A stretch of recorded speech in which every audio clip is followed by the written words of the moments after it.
Jake Martinez wiped the grease from his hands with an old rag. The sun was setting over the frontier colony of New Horizon, painting the sky in shades of orange and purple.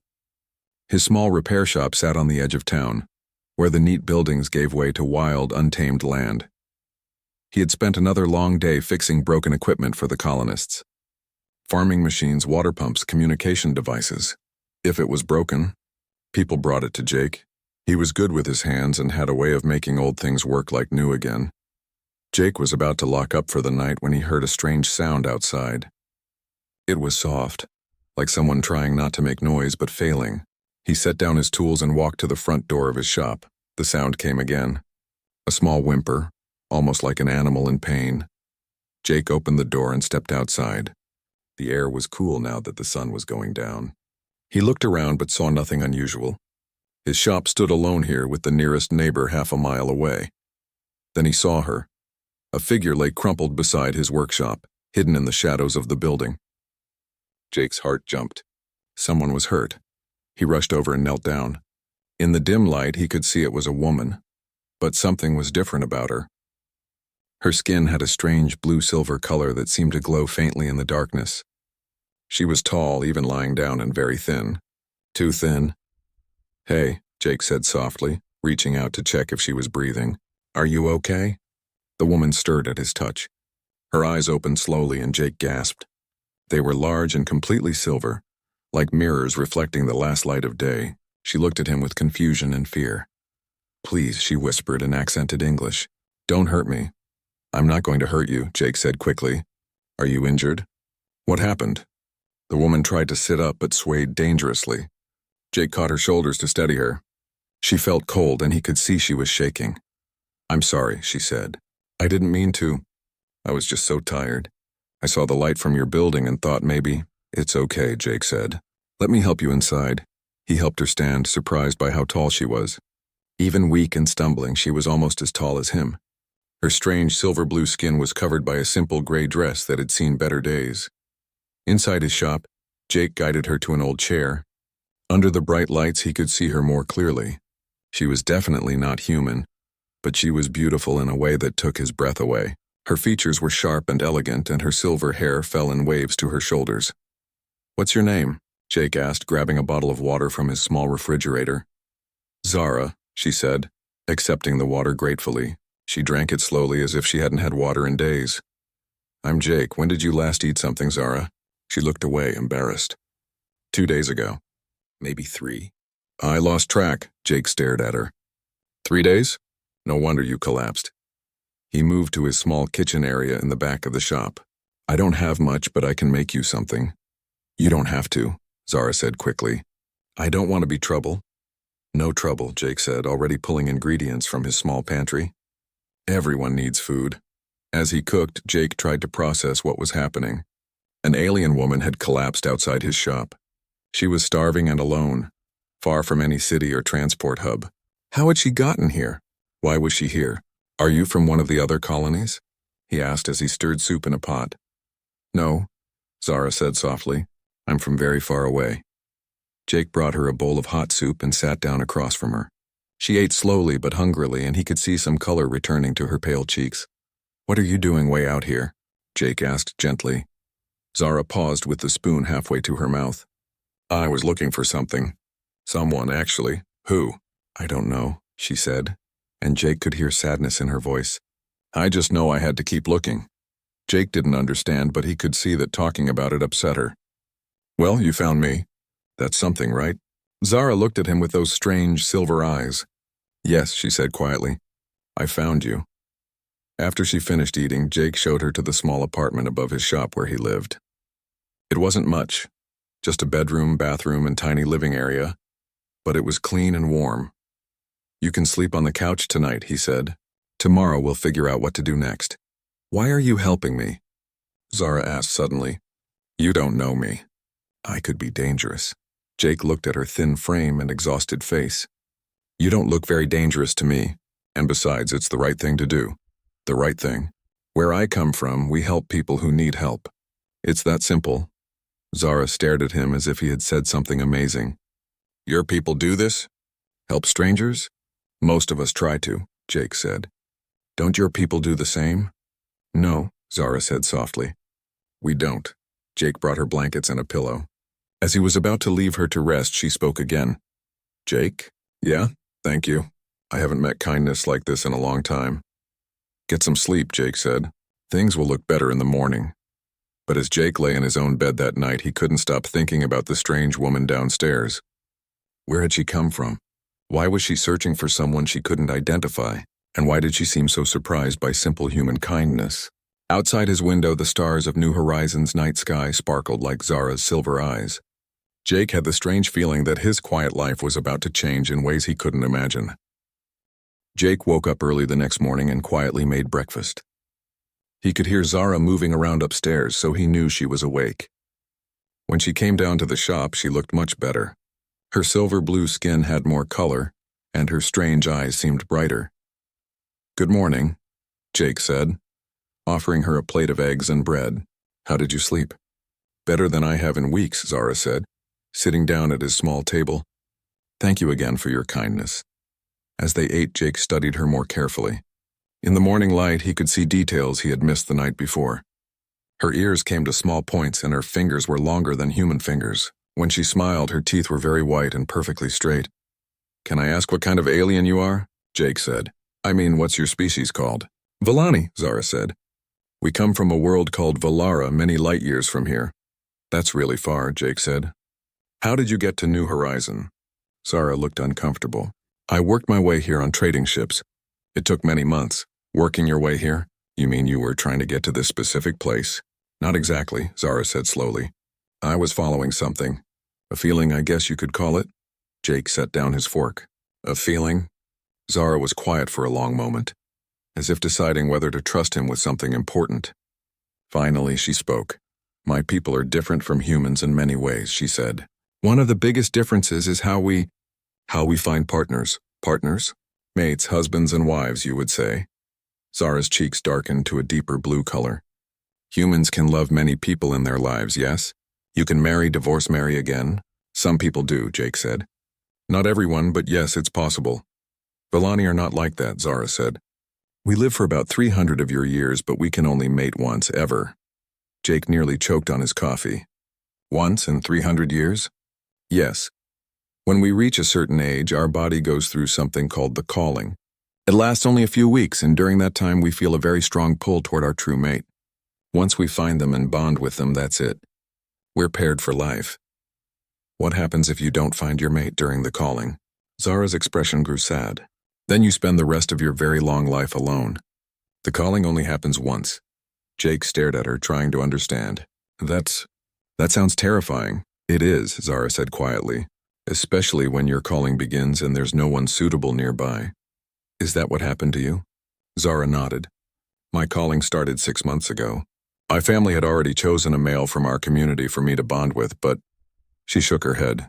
When I met him, I felt nothing. The calling was strong inside me, but it wasn't responding to him at all. So you left? I had to. My family said I was being foolish, that I should just accept their choice. They said the calling would work eventually if I tried hard enough. But I could feel it pulling me somewhere else, somewhere far away. Jake leaned back in his chair. And it led you here? It led me to many places, Zara said. I've been traveling for months following this feeling. It gets stronger or weaker depending on which direction I go. Last night when I collapsed outside your shop, it was the strongest it had ever been. They sat in silence for a while. Jake tried to imagine what it would be like to have only one chance at love in an entire lifetime. No second chances, no learning from mistakes, no growing and changing with different people. That's a lot of pressure, he said finally. Yes, Zara said, and if I don't complete the bond soon, the calling will fade and I'll lose my chance forever. How soon? A few weeks at most. Jake felt something heavy settle in his stomach. This beautiful, kind alien woman was facing the possibility of spending the next 2.5 centuries completely alone. What's it like? He asked. This calling feeling? Zara looked at him with surprise. No one has ever asked me that before. Your family didn't want to know? My family only cared that I find a suitable male from our community. They didn't care how the calling felt to me. Zara was quiet for a moment, then continued. It's like being pulled by an invisible rope. Sometimes it's gentle, sometimes it's so strong it hurts. It's always there, always telling me I need to keep moving, keep searching. And it brought you to New Horizon?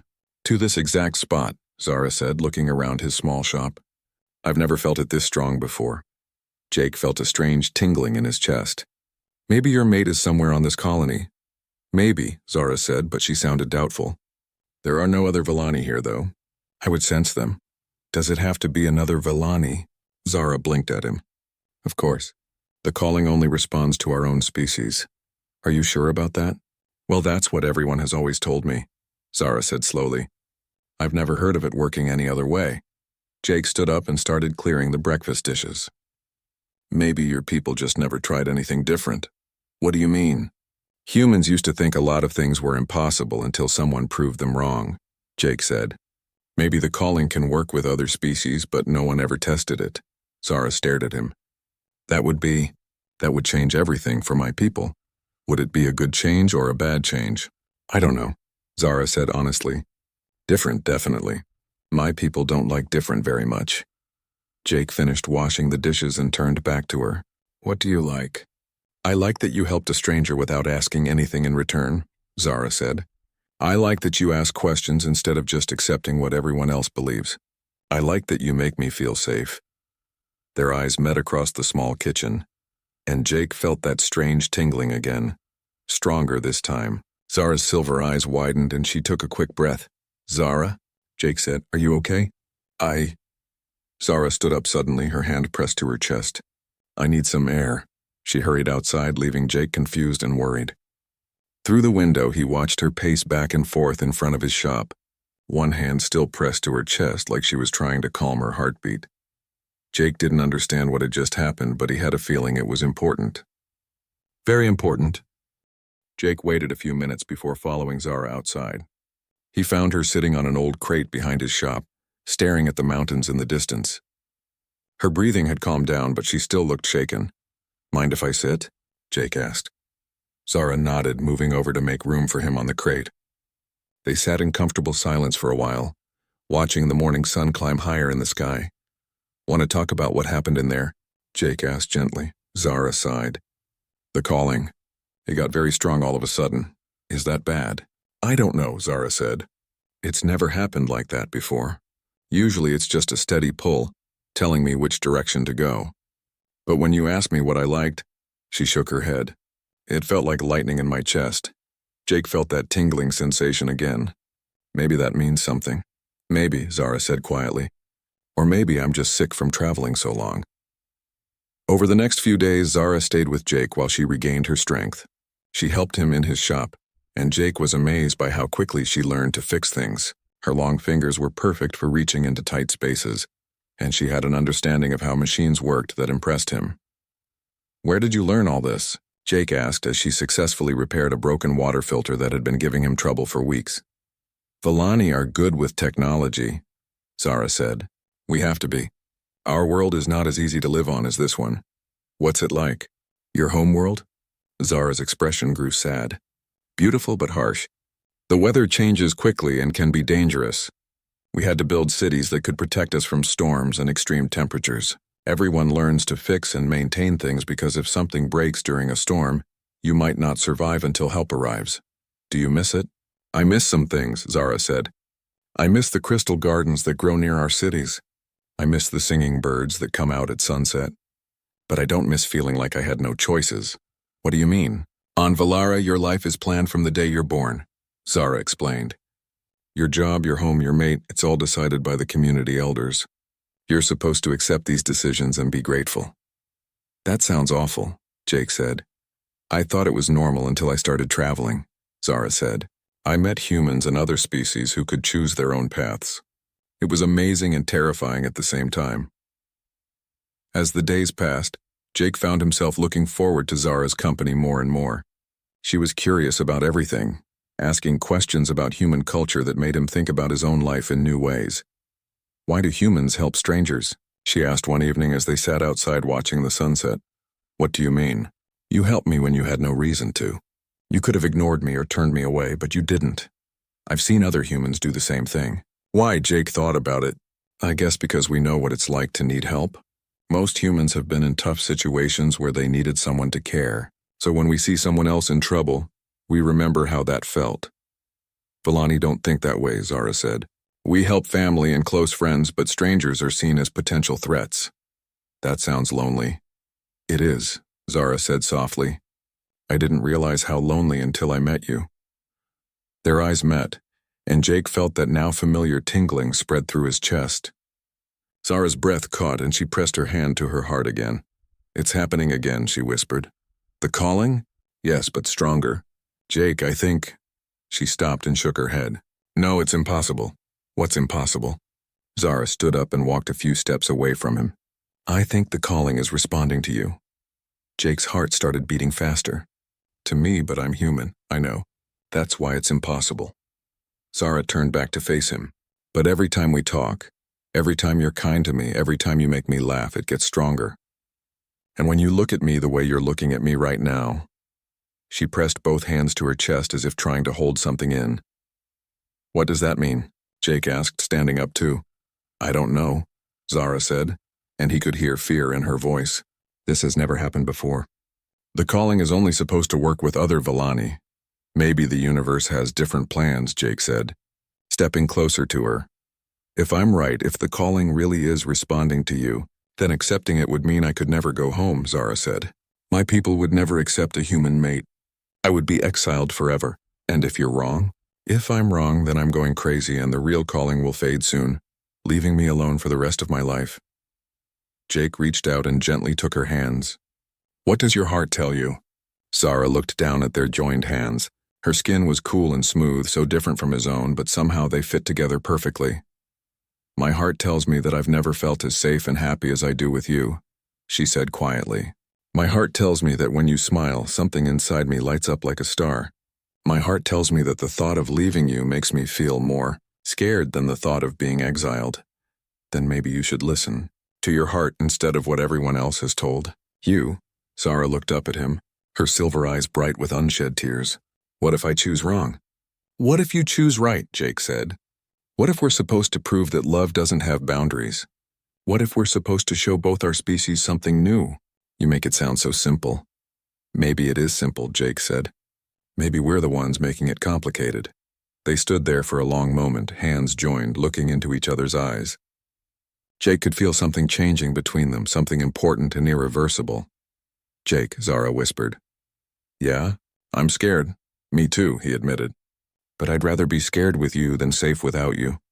Zara smiled through her tears. Is that another human saying? No, Jake said, smiling back. That's just me telling you the truth. As the last light of sunset faded from the sky, Jake realized that his quiet life as a simple mechanic was truly over. Whatever happened next, whatever challenges they would face, he knew he wanted to face them with Zara beside him.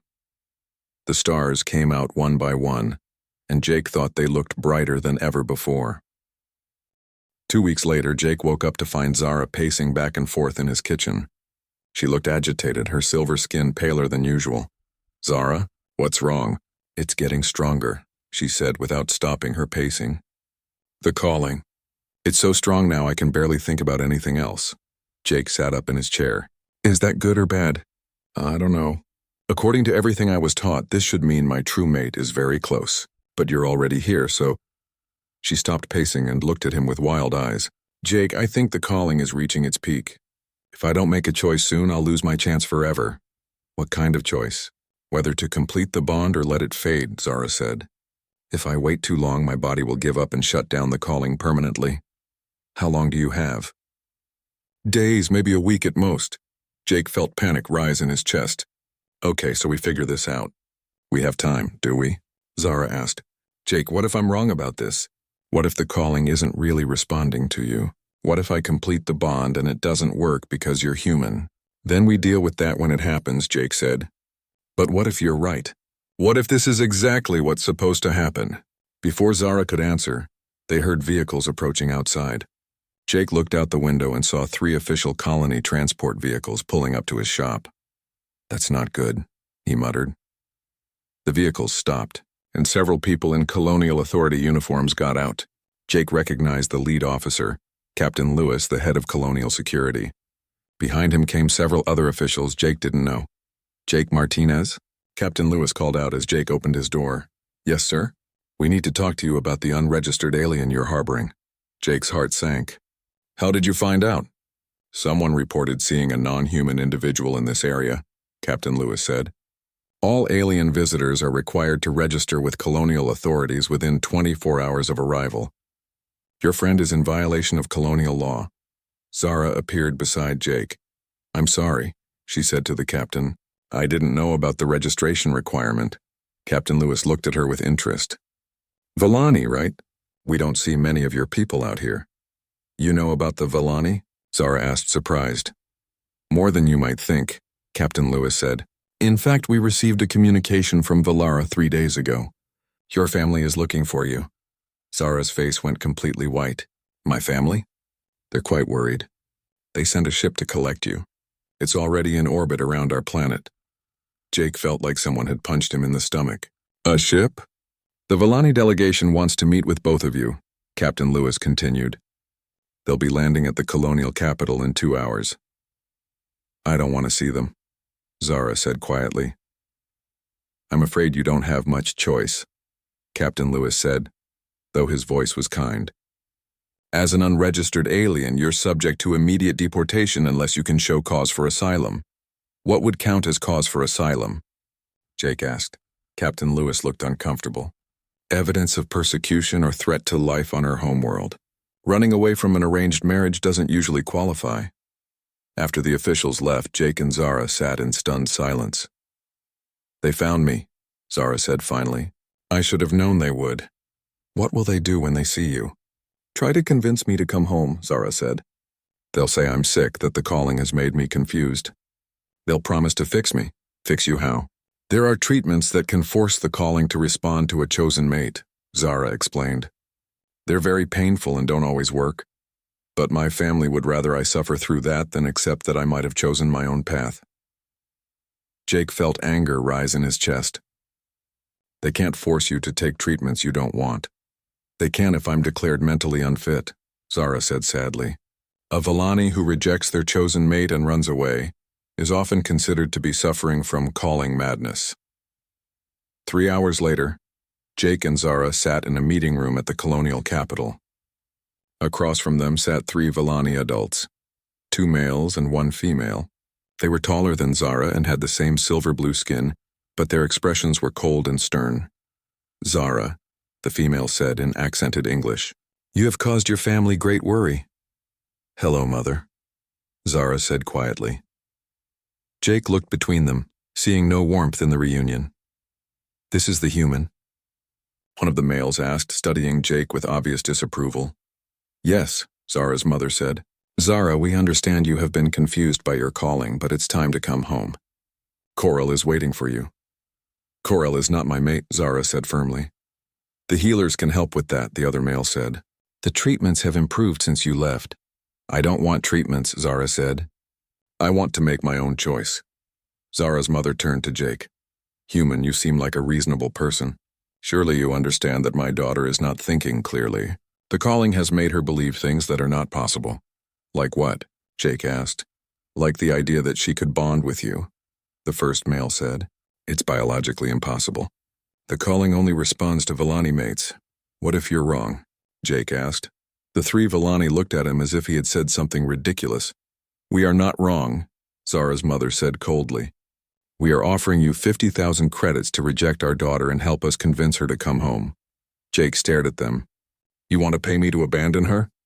"We want to pay you to help her get the treatment she needs," Zara's mother said. "Once she realizes that bonding with you is impossible, she'll accept Corel and live a normal life." "What if she doesn't want a normal life?" Jake asked. "What Zara wants is irrelevant," the first male said. "What matters is what's best for her and for our people." Jake looked at Zara, who sat with her head down, not speaking.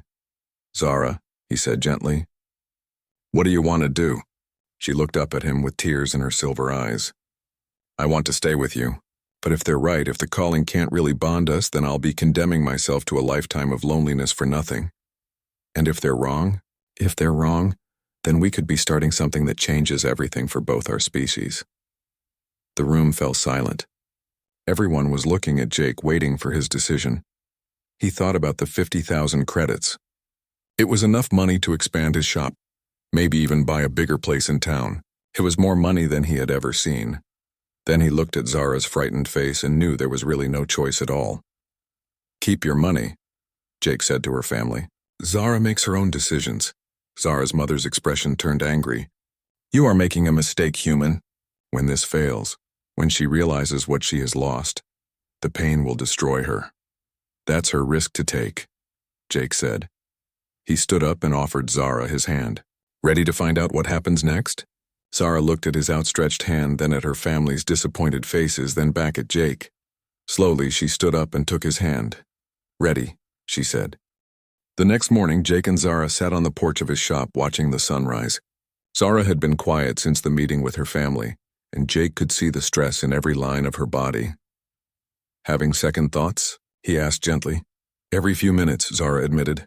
"Jake, what if my family is right? What if I'm just sick and confused?"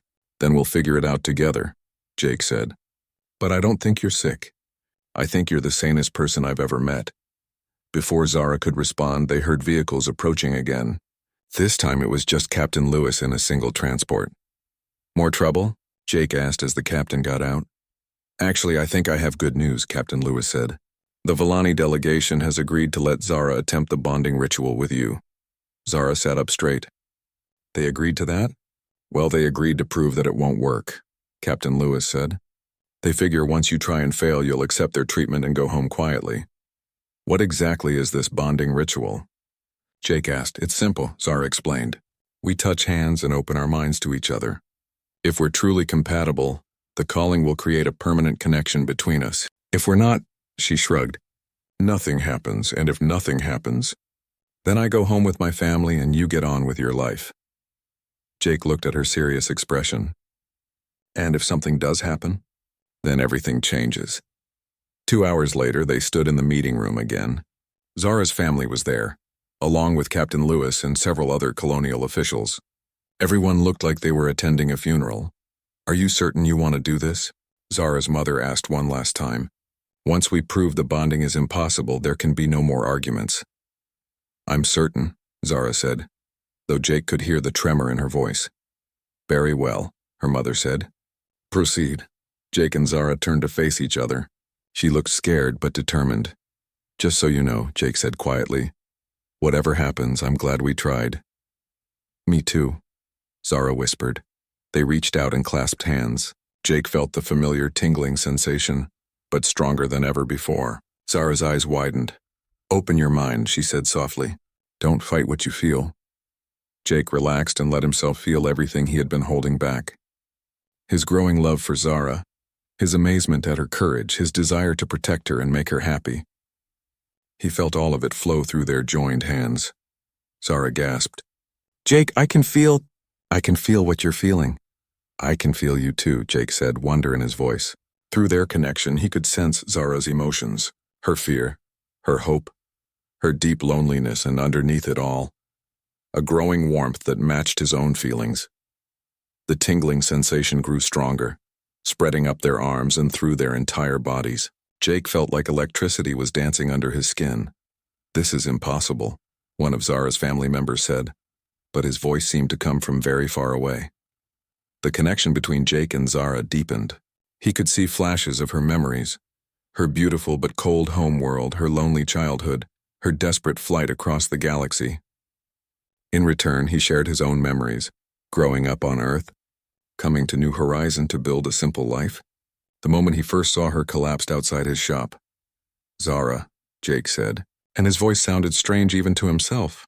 "I know," she said, tears streaming down her cheeks. "I can feel it too." The calling, which had been a constant ache in Zara's chest for months, suddenly exploded into pure joy. Jake felt it too, a sense of completion so strong it nearly knocked him over. "The bond is forming," Zara whispered in amazement. "It's actually working." Light began to glow around their joined hands, soft silver light that pulsed in rhythm with their heartbeats. Everyone in the room stared in shock. "Impossible," Zara's mother breathed. The light grew brighter and Jake felt something fundamental shift inside him. He was still himself, but now he was also part of something larger. He could feel Zara's presence in his mind, warm and constant and perfect. Gradually, the light faded, but the connection remained. Jake and Zara looked at each other with new eyes. "How do you feel?" Jake asked. "Complete," Zara said simply. "For the first time in my life, I feel complete." The room erupted in chaos. Zara's family argued in their own language, while the colonial officials talked excitedly among themselves. Captain Lewis was speaking rapidly into his communication device. "What does this mean?" Jake asked Zara quietly. "It means we're bonded for life," Zara said, smiling through her tears. "It means I chose correctly. It means the calling can work with other species. And it means," said a new voice from the doorway, "that everything we thought we knew about Villani biology is wrong." Everyone turned to see an older Villani male entering the room. He was even taller than the others, and his silver hair was streaked with darker blue. Zara's family immediately bowed their heads respectfully. "Elder Thane," Zara's mother said. "We didn't expect you." "Clearly," Elder Thane said dryly. He walked over to Jake and Zara, studying their still glowing hands with fascination. "Remarkable. Absolutely remarkable." "Elder, this changes nothing," Zara's mother said. "The bonding may have worked, but Zara still cannot return to Valara with a human mate." "Perhaps," Elder Thane said. "Or perhaps it's time Valara changed." He turned to address the whole room. "Do you know how many young Villani have rejected their chosen mates in the last century? Do you know how many have spent their lives alone because the calling didn't respond to any of our people? That's different," one of Zara's family members protested. "They were defective, were they?" Elder Thane asked. "Or were they simply meant for mates from other worlds? How many have we lost to loneliness when they could have found happiness among the stars?" He looked at Jake and Zara again. "You two have proven that love truly has no boundaries. Your bond will be studied and celebrated. More importantly, it will give hope to others who thought they were doomed to solitude." "What does that mean for us?" Jake asked. "It means you are welcome on Valara if you choose to visit," Elder Thane said. "It means your bonding will be officially recognized by our government. And it means you have started something much bigger than yourselves."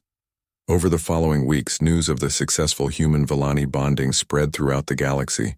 Jake and Zara received visitors from dozens of species, all curious about interspecies relationships. Scientists wanted to study their bond, while young people from various worlds wanted to know if they too could find love beyond their own species. "Did you ever think this would happen when you found me outside your shop?" Zara asked one evening as they sat watching the sunset. "Never," Jake admitted.